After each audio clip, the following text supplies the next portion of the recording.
Yan. Urus gani. Il. Magat suna. Kaya pala yun pang malinigan. Iya. Gagal ka rin.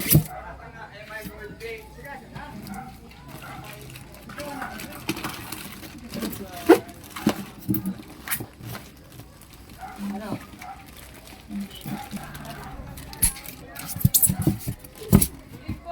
So bumalik kami ng San Fernando, kinuha namin yung mga gatas ni Ellie. As of now wala pang kuryente. It's 6:45 Monday.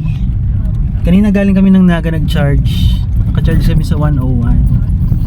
And umuwi lang kami para kunin yung ibang gatas, yung gatas ni Ellie. Naka-styro na siya.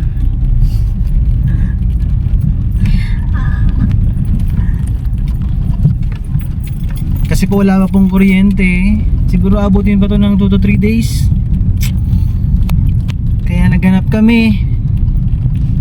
Buti na lang merong isang resto sa Naga.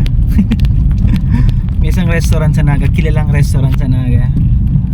Nakiusap kami na kung pwedeng i-store or makilagay muna ng breast milk kasi madami talagang breast milk dito si nanay. Pumayag naman. Salamat po. Takot na si nanay baka ma-expire yung gatas niya. Sayang. Sayang kasi Ano na? almost how many months yung pwedeng Makonsume pa. Siguro Makonsume. pang 2 months pa yun. as in sobrang daming na-store ni nanay ng tawag doon? Ng breast milk. Meron pa dun sa sa maliit na ref. Meron pa kami doon na iwan May sa tinira mini kami ref. dun. So papunta kami ng Naga, pabalik kami ng Naga para ipakisuyo. Ipakilagay yung breast milk na aming dala dyan sa likod. Yung iba na tunaw, hindi pa naman siya tunaw, pero may ice crystals pa siya. Pero pag natunaw kasi yun, good for 24 hours na lang yun. So pag natunaw yan lahat, papainom ko kay Ellie within 24 hours yan. Ubusin lahat ni Ellie. Pero as in, ang dami talaga. So dapat pinamigay mo na lang nanay. Nag-ano na nga ako, struggle na nga ako mag-pump ngayon. So hopefully tomorrow meron ng kuryente. Meron ng kuryente kasi maghapong today Monday wala talaga. Okay naman yung mga daan, nakita namin yung mga poste, wala naman masyadong tumba, wala naman masyadong putol na wire. Yun nga lang syempre, siguro Ina-assess pa daw nagpapasiguro ang kasureko. Donate ko na lang kaya yan. Donate mo.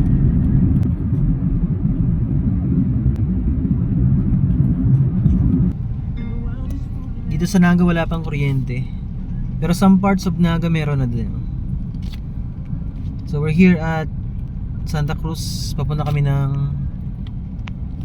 Berlin.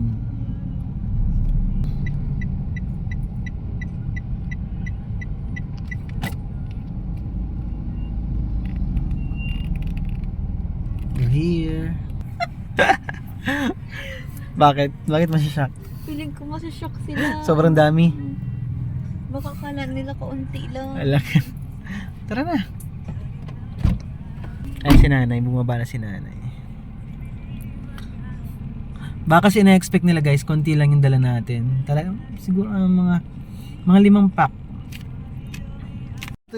Ito yung dala namin.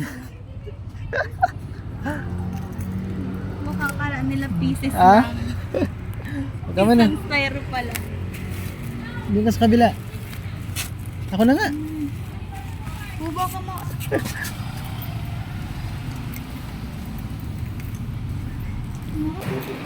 Delivery. Oh, Alam mo na, styro. Ah. Palalagay mo. oh. Sa siya malugar. Nararuman eh. Tanggalin mo yung styro. Sige, ito tao. Baka mo ko animam ko sa... Sorry po. Sige lang. Magbarling mo pala ito. Oh my God. Imposible may ma-fry. Bago man yung chicken. One more. Yes. Bakit siya lang pala? Hey! Wala po silang di baka mag-inumun niya. Ay, sorry po. Sige po. Uy, Thank you po, pasensya na madam. po. Sige lang. Pag sa aga po may kuryente. Sige po. Kuhanan mo po agad. Sige po. Sayaw kaya po pag natunaw na. Thank you so much. Ano yung binta mo? Nabenta mo na lahat. Nabenta na lahat na yung isda. Pag binantak ko pala yun, Ah. mayaman na ako. Successful. Makakatulog na ako ng payapa. Tara na. Thank you, Lord. Thank you po, Lord.